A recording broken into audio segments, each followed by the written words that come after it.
நம்ம சிஎஸ்கே அணியின் ஓனரான திரு ஸ்ரீனிவாசன் அவர்கள் நம்ம சிஎஸ்கே டீம் பிளேயர்கள் அதே போல் எம்எஸ் தோனி இன்னும் ஹெட் கோச் இப்படி எல்லார் கூடயுமே இன்னைக்கு நடத்தின அவசர மிக முக்கியமான மீட்டிங்.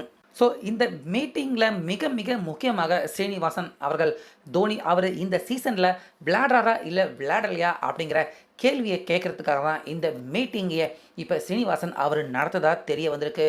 ஸோ அது மட்டும் இல்லாமல் கேப்டனான ருத்ராஜ் அவருக்கு கடுமையான எச்சரிக்கையை சிஎஸ்கே ஓனர் ஸ்ரீனிவாசன் கொடுத்துருக்காரு. அது மட்டும் இல்லாமல் தோனி அவருக்குமே என்ன முடிவு எடுத்திருக்கீங்க, இறுதி முடிவு அப்படிங்கிற ஒரு பரபரப்பான பேச்சு விவாதமும் இன்னைக்கு ஓனர் சீனிவாசன் அவர் நடத்தின இந்த மிக முக்கியமான மீட்டிங்கில் நடந்திருக்கு. ஸோ அது மட்டும் கிடையாது, 2 தரமான செம்மையான பிளேயர்களை இப்போ சிஎஸ்கே டீமுக்கு உள்ள ஓனர் சீனிவாசன் அவர் இறக்க இருக்காரு. அப்படி இன்னைக்கு சிஎஸ்கே ஓனர் சீனிவாசன் அவர் அவசரமாக இன்னைக்கு சிஎஸ்கே பிளேயர்கள் முக்கியமாக டீம் மேனேஜ்மெண்ட்டு தோனி, ருத்ராஜ் இப்படி எல்லாரையுமே கூப்பிட்டு இந்த அவசர மீட்டிங் நடத்துறதுக்கு காரணம் தான் என்ன, உண்மையாகவே தோனி அவருக்கு ஓனர் சீனிவாசன் தோனி விளையாடுறாரா விளையாடலையா அப்படின்னு என்ன கேள்வி அவர் தோனிக்கு எதிராக கேட்டிருக்காரு. அதே போல் சிஎஸ்கேவுக்கு உள்ள வரப்போகிற அந்த 2 பேர் யார் அப்படிங்கிற முழு விவரம் எல்லாத்தையுமே இந்த வீடியோவில் இப்போ பார்க்க போகிறோம். ஸோ அதனால் வீடியோவை ஸ்கிப் பண்ணிடாதீங்க, அப்படியே கண்டினியூவாக பாருங்கள். இந்த ஆண்டு ஐபிஎல் துவங்கிறதுக்கு முன்னாடி கரெக்டாக ஒரு வாரத்துக்கு முன்னாடி எல்லாம் தோனி நல்லா தான் இருந்தார். அந்த ஓப்பனிங் செரிமனி திருவிழாவில் கூட கலந்துக்கிட்டார் தோனி. ஆனால் அதுக்கப்புறமா மேட்ச் துவங்கிறதுக்கு கரெக்டாக ஒரு 3 நாளுக்கு முன்னாடி தான் தோனி இன்ஜூர் ஆனார். 2 ஆட்டம் ஆச்சு, 3 ஆட்டம் ஆச்சு, 4 ஆட்டம் ஆச்சு, தோனி தோ வந்துடுவார் அப்படின்னு தொடர்ந்து தோனி அவர் ஒவ்வொரு ஆட்டமும் சொல்லிக்கிட்டு தான் இருக்காரு. அது மட்டும் இல்லாமல் சிஎஸ்கே பிளேயர்கள் எல்லாரு கூடயுமே சேர்ந்து பயிற்சி எடுத்துக்கிறாரு, எல்லாரு கூடயுமே ட்ராவல் பண்ணுறாரு. சகஜமாக எல்லாரு கூடயுமே தோனி அவர் எந்நேரமும் இருந்துக்கிட்டு தான் இருக்காரு. ஆனால் மேட்ச் மேட்ச் நடக்குது அப்படிங்கிறப்ப மட்டும் தோனி அவர்கள் சிஎஸ்கே டீம் பிளேயர்கள் யாரு கூடயுமே அவர் இருக்கிறதில்ல. கம்னு புறப்பட்டு ஹோட்டல் ரூமுக்கு தோனி அவர் போயிடுறாரு. ஸோ இதனால் தோனி அட்லீஸ்ட் சிஎஸ்கே பிளேயர்கள் அவங்க எல்லாரும் கூடயுமே தோனி அவர் ட்ராவல் பண்ணியிருந்தா கூட பரவாயில்ல. ஆனால் தோனி அவர் ட்ராவலும் பண்ணலை, சிஎஸ்கே டீமில் விளையாடவும் வரமாட்டாரு. அப்படி இப்படின்னு 6, 7 கடைசியாக 8 ஆட்டங்கள் நடந்து முடிஞ்சிருச்சு. தோனி தோ வர்றேன் அப்படின்னு சொல்லி இது வரைக்கும் பார்த்தீங்கன்னா சிஎஸ்கே டீமுக்கு உள்ள அவர் வரல. அவர் மேட்ச் விளையாடலைன்னா கூட பரவாயில்ல, சிஎஸ்கே பிளேயர்கள் கூட இருக்க மாட்டாரு தோனி மேட்ச் நடக்கிறப்ப. இதனாலேயே சிஎஸ்கே அணிக்கு ரொம்ப பெரிய பின்னடைவு அடுத்தடுத்து ஏற்பட்டு கடைசியாக 8 விளையாண்டு 5 ஆட்டங்கள் தோற்றுருக்காங்க, 3 தான் சிஎஸ்கே ஜெயிச்சிருக்காங்க. இனிமேலும் இந்த விஷயத்தை இப்படியே விடக்கூடாது அப்படின்னு இதுக்காக தான் இன்றைக்கி அவசர மீட்டிங்கை நம்ம சேப்பாக் மைதானத்திலேயே சீனிவாசன் அவர்கள் சிஎஸ்கே பிளேயர்கள் எல்லாரையும் கூப்பிட்டு, முக்கியமாக Dhoni, Stephen Fleming, mic Hussey இன்னும் எல்லாரையுமே கூப்பிட்டு அவசர மீட்டிங்கை சீனிவாசன் அவர்கள் போட்டிருக்காரு. ஸோ இந்த மீட்டிங்கில் சீனிவாசன் அவர்கள் ஃபஸ்ட்டு அவர் தோனி அவர்கிட்ட தான் கேள்வி கேட்குறாரு. அதாவது நீங்கள் இந்த சீசனில் விளையாட முடியுமா இல்லை முடியாதா அப்படிங்கிறத தெளிவாக சொல்லிடுங்க. ஒருவேளை நீங்கள் விளையாட முடியாது அப்படிங்கிற பட்சத்தில் உங்கள் இடத்துக்கு நாங்கள் வேறு யாராவது ஒரு பிளேயரை கூட ரீப்ளேஸ்மெண்ட் பண்ணிக்குவோம். ஆனால் நீங்கள் விளையாட வரேன் அப்படின்னு சொல்கிறீங்களே தவிர இன்னும் வர முடியாத நிலையில் இருக்கீங்க. தயவு செய்து சொல்லுங்கள், உங்களுடைய ஹெல்த் கண்டிஷன் எப்படி இருக்குது, உங்களால் விளையாட முடியுமா இல்லை விளையாட முடியாதா அப்படிங்கிறத உங்கள் ஹெல்த் கண்டிஷனை பற்றி தயவு செய்து சொல்லுங்கள் அப்படின்னு சீனிவாசன் அவர்கள் தோனி அவர்கிட்ட வெளிப்படையாக கேட்டிருக்காரு. ஏன் விளையாட மாட்டீங்க, வர்றேன் அப்படின்னு சொல்கிறீங்க, ஆனால் விளையாண்ட பாடு இல்லை. 8 ஆட்டம் விளையாண்டுட்டாங்க சிஎஸ்கே.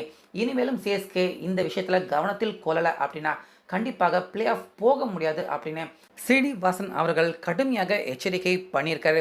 ஸோ தோனி அவருக்கு மட்டும் கிடையாது இந்த எச்சரிக்கை, ருத்ராஜ் கைக்வாத் அவருக்கும் தான். ருத்ராஜ் பார்த்தீங்கன்னா தோனி அவர் இல்லை அப்படின்னு சொல்லிக்கிட்டு கிட்டத்தட்ட 8 ஆட்டம் விளையாண்டுட்டாரு. 2 வருஷமாக தோனி அவர் கூட இருந்திருக்காரு. ஸோ ஒரு கேப்டனாக 2 வருஷம் செயல்பட்டும் நீங்கள் என்ன தோனி கிட்ட இருந்து கற்றுக்கிட்டீங்க, தோனி உங்களுடைய குரு அப்படின்னு சொல்கிற மாதிரி நீங்கள் என்ன செஞ்சுருக்கீங்க இந்த தொடரில் அப்படின்னு இப்போ ருத்ராஜ் அவரை பார்த்தும் கடுமையாக கேள்வியை எழுப்பியிருக்காரு சிஎஸ்கே ஓனரான சீனிவாசன் அவர்கள். ஸோ இந்த விஷயத்தை இப்படியே விட முடியாது, கண்டிப்பாக சிஎஸ்கே அணிக்குள்ள ஒரு சேஞ்ச் வேணும், மாற்றம் வேணும். இது நடக்காட்டி கண்டிப்பாக இந்த ஆண்டு ஐபிஎல்லில் 8 ஆட்டம் விளையாண்டு 3 ஜெயிச்சிருக்காங்க. ஆனாலுமே சிஎஸ்கேக்கான அந்த பிளே ஆஃப் வாய்ப்பு இன்னுமே கூட இருக்குது. இப்போ இருந்து நல்லா விளையாண்டா கூட சிஎஸ்கே நிச்சயமாக பிளே ஆஃப்க்கு உள்ளே போயிட முடியும். ஆனால் இனிமேல் ஆடப்போகிற ஆட்டங்கள் எல்லாமே எப்படி விளையாடுறோம் அப்படிங்கிறத வச்சு தான் சிஎஸ்கே பிளே ஆஃப் போகுமா போகாதா அப்படிங்கிறத முடிவு பண்ண முடியும் அப்படிங்கிற நிலைமையில இருக்காங்க. அதனால சிஎஸ்கே ஓனர் இனிமேலும் நான் அமைதியாகவும் பொறுமையாகவும் இருக்க முடியாது அப்படின்னு இன்னைக்கு அவசர மீட்டிங் இதை ஏற்பாடு பண்ணியிருக்காரு ஸ்ரீனிவாசன். இதில் ஃபஸ்ட்டு தோனி அவர்கிட்ட கேட்டிருக்காரு, நீங்கள் விளையாடுவீங்களா விளையாட மாட்டீங்களா அப்படின்னு. ஸோ இதுக்கு தோனி அவர் கொடுத்த பதில் என்ன அப்படின்னு பார்த்தீங்கன்னா, கண்டிப்பாக வர சனிக்கிழமை நம்ம சென்னையில் நடக்க போகிற ஆட்டம் மும்பை இந்தியன்ஸ் அணிக்கு எதிராக விளையாட போகிறாங்க. ஸோ இந்த ஆட்டத்தில் விளையாடுறேன் அப்படின்னு நம்ம தோனி அவர்கள் பார்த்தீங்கன்னா அவர் ஓனர் ஸ்ரீனிவாசன் அவர் கேட்டதுக்கு இந்த பதிலை சொல்லியிருக்காரு. அதே போல் ருத்ராஜ் அவரும் பார்த்தீங்கன்னா உங்களுக்கு நிறையா வாய்ப்புகள் தரப்பட்டாச்சு, ஆனாலுமே நீங்கள் தோனி அவர் இல்லாமல் இந்த தொடரில் இதுவரைக்கும் சிறந்த கேப்டனாக செயல்படலை. அட்லீஸ்ட் தோனி அவர் வந்ததுக்கு அப்புறமாகவது நீங்கள் அட்லீஸ்ட் உங்களுடைய கேப்டன்சியை கொஞ்சம் ப்ரூவ் பண்ணுங்கள். ஸோ நீங்கள் சரியாக தொடர்ந்து கேப்டன்சி பண்ண முடியல, சிஎஸ்கே அணியை ஜெயிக்க வைக்க முடியல அப்படின்னா நிச்சயமாக உங்கள் மேலே அந்த கேப்டன்சி நீக்கப்படுறதுக்கான வாய்ப்பு இருக்கும் அப்படிங்கிற மாதிரி ருத்ராஜ் அவருக்குமே டீசெண்டாக அழகாக சொல்லி புரிகிற மாதிரி வச்சு ஸ்ரீனிவாசன் அவர்கள் எச்சரிக்கை கொடுத்துருக்காரு. மேலும் பார்த்தீங்கன்னா இந்த பிரச்சனை இதோட முடியல. சிஎஸ்கே ஹெட் கோச் பயிற்சியாளர்கள் அவங்க யாருமே கூட சரியில்லை, நம்ம இந்தியாவுடைய கண்டிஷனுக்கு தகுந்த மாதிரி இந்த பயிற்சியாளர்கள் யாருமே முடிவு எடுக்க மாட்டாங்க அப்படின்னு ஃப்ளெமிங் ஹசி இவங்க 2 பேர் மேலேயுமே கடுமையான குற்றச்சாட்டுகள் இருக்குது. அதனால் சிஎஸ்கே அணியுடைய அந்த பயிற்சியாளர் அந்த டீமை மேனேஜ் பண்ணுறதுக்காக இப்போ புதுசாக பார்த்தீங்கன்னா 2 பேரை சிஎஸ்கே அந்த பயிற்சியாளர்கள் ஸ்குவாடுக்கு உள்ள சீனிவாசன் அவர்கள் கொண்டு வர முடிவு எடுத்திருக்காரு. அதன் அடிப்படையில் பார்த்தீங்கன்னா ஏற்கனவே நம்ம சொன்ன விஷயம்தான் இது. நம்ம ரவிச்சந்திர அஸ்வின் அதுக்கப்புறமா சுரேஷ் ரெய்னா இவங்க 2 பேருமே சிஎஸ்கே அணியின் பிளேயர்களுக்குள்ள அந்த பயிற்சியாளர்களுக்கான ஸ்குவாட் இருக்குல்ல, ஒரு 5 பேர் இருக்காங்கல்ல, அந்த ஸ்குவாடுக்கு உள்ள இப்போ அஸ்வின் அதே போல் ரெய்னா 2 பேருமே சிஎஸ்கே பயிற்சியாளர்கள் அந்த ஸ்குவாடுக்கு உள்ள இவங்க 2 பேருமே இணைகிறாங்க.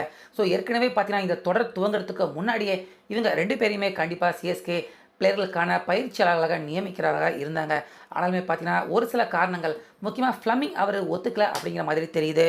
அதனால் இந்த ஆண்டு ஐபிஎல் போகட்டும், அதுக்கப்புறமா பார்த்துக்கலாம் அப்படிங்கிற மாதிரி ஃப்ளமிங் அவருடைய அறிவுறுத்தலின் அடிப்படையில் தான் ரெய்னா அஸ்வின் 2 பேரையுமே சிஎஸ்கே அணியின் பேட்டிங் கோச் ரெய்னா, போலிங் கோச்சாக அஸ்வின் அவரை 2 பேருமே நியமிக்கப்பட்டதாக முடிவு எடுத்து அதுக்கப்புறமாக அதை ரத்து பண்ணியிருந்திருக்காங்க.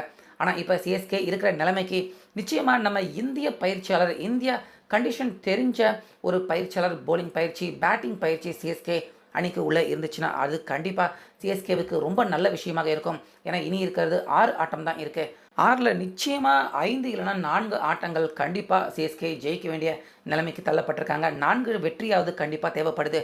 அதனால் இனிமேல் போகக்கூடிய பாதை பார்த்தீங்கன்னா சிஎஸ்கேவுக்கு கஷ்டமாக கடினமாக இருக்கும். அதனால் நிச்சயமாக அதை சமாளிக்கணும்னா இந்தியன் கண்டிஷன் கொண்ட, இந்தியா டேலண்ட் கொண்ட பயிற்சியாளர்கள் சிஎஸ்கே பிளேயர்களுக்கு வேணும் அப்படின்னு இப்போ ஓனர் சீனிவாசன் நம்ம ரெய்னா அஸ்வின் 2 பேரையுமே சிஎஸ்கே பிளேயர்களுக்கான அந்த பயிற்சி நடக்கிறப்ப அவங்க கூட இருந்து அவங்களுக்கு ஒரு சில அட்வைஸ் மெண்டர் போல இந்த தொடரில் செயல்படுறதுக்காக இவங்க 2 பேரையுமே சிஎஸ்கேவுக்கு உள்ளே இறக்குறாரு ஓனர் சீனிவாசன்.